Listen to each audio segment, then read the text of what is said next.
નમસ્કાર, થર્ડ આઈ એક્સપ્રેસમાં તમારું સ્વાગત છે। મારી ચેનલને લાઇક, શેર અને સબસ્ક્રાઇબ કરશો।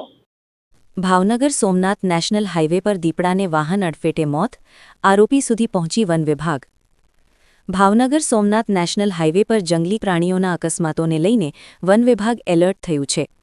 જાફરાબાદ તાલુકાના બાલાનીવાવ ગામ નજીક 26 જાન્યુઆરીના રોજ અજાણ્યા વાહનની અડફેટે એક દીપડાનું મોત થયું હતું। આ બનાવ બાદ જાફરાબાદ વન વિભાગ દ્વારા ગુનો નોંધવામાં આવ્યો હતો અને તપાસ હાથ ધરવામાં આવી હતી। તપાસ દરમિયાન વડોદરા શહેરના જોય થેવાલિયમ નામના ઈસમ સુધી વન વિભાગ પહોંચી ગયું હતું। આરોપીને નોટિસ પાઠવવામાં આવી હતી અને તે વન વિભાગ સમક્ષ હાજર થતાં તેની કાર ડિટેઇન કરવામાં આવી છે તેમજ વધુ પૂછપરછ હાથ ધરવામાં આવી રહી છે। મહત્વનું છે કે ભાવનગર સોમનાથ નેશનલ હાઇવે પર અગાઉ પણ 2 સિંહોના વાહન અડફેટે મોતના કેસ સામે આવ્યા હતા। જાફરાબાદ રેન્જ દ્વારા કરવામાં આવેલી તપાસમાં આવા 3 અકસ્માતોના કેસ ડિટેક્ટ કરવામાં સફળતા મળી હોવાનું વન વિભાગે જણાવ્યું છે। રિપોર્ટ બાબુભાઈ વાઢેળ।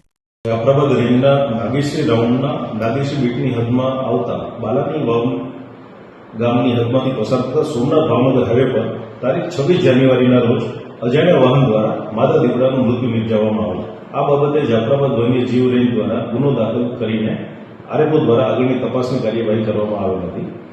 જે અંગે વડોદરાના વતની જોય થેવેલિયમને બીએનએસએસની સેક્શન 35(3) મુજબ નોટિસ આપતા આરોપી પોતાની માલિકીના વાહન કિયા કેરેન્સ સાથે હાજર થયેલ છે। જે બાબતે આગળની ધોરણસરની કાર્યવાહી જાફરાબાદ વન્ય જીવ રેન્જ દ્વારા આગળ ધરવામાં આવી છે।